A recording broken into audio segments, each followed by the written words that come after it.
The king, I couldn't see Coronation concert because I was too far away. Greetings from royal family lit on my channel. The monarch claims that from his seat, he was unable to see what was happening. The king has acknowledged that he was unable to see what was happening during the coronation concert because of his extreme distance from the stage. The 74-year-old king and the 76-year-old queen attended a reception at Buckingham Palace on Thursday to express gratitude to everyone who worked behind the scenes at Queen Elizabeth II's coronation and death.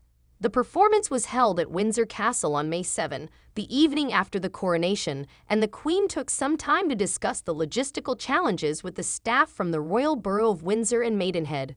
Parking lot manager Neil Walter stated he was informed by the King that he could not see what was going on because of his distance from the stage.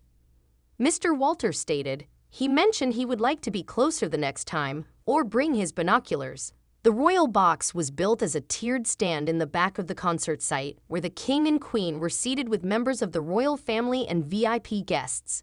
Thank you for subscribing to my channel. The king looked to be in his element and was spotted on his feet, dancing with the queen and waving Union flags as performers like Lionel Richie, Katy Perry, and Take That played, despite his difficulties following the action. A number of government, religious, police, media, and civil institution representatives and organizers were among those invited to the royal event. Support workers, musicians, and volunteers were also present.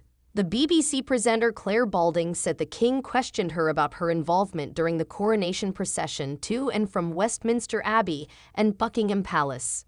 They weren't watching the television, so there was no reason why they would know that, the woman remarked. However, he claimed that they were able to view it later. She also acknowledged that much to the amusement of her companion, broadcaster Alice Arnold, she had made a small mistake during her live commentary. She remarked, I was able to say, which is a totally proper horsey expression, that the Princess Royal had been mounted very quickly and had joined the procession. I was completely unaware. My companion Alice said to me when I returned home, you seem to have caused a bit of a stir. However, that is precisely the kind of thing that would make the royal family chuckle as a whole. The florist in charge of the floral arrangements for the coronation, Shane Connolly, stated that the king and queen declared they loved the flowers.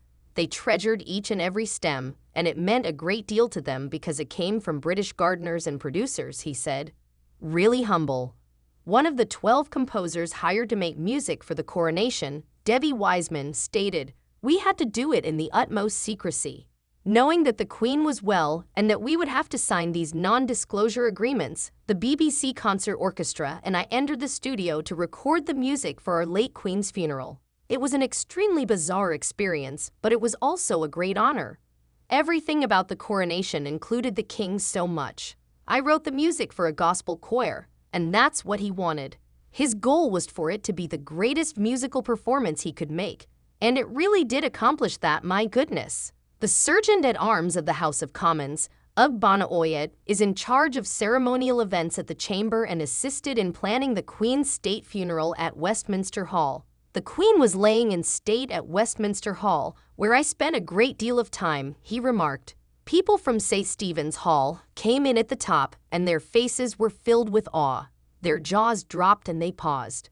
I found it deeply humbling writing all the world leaders' names, knowing that everybody would come together for this incredible occasion and they would really reinforce positive relationships, remarked Jenny Collier of London Scribes, one of 2 calligraphers who wrote the names on the invitations to the coronation.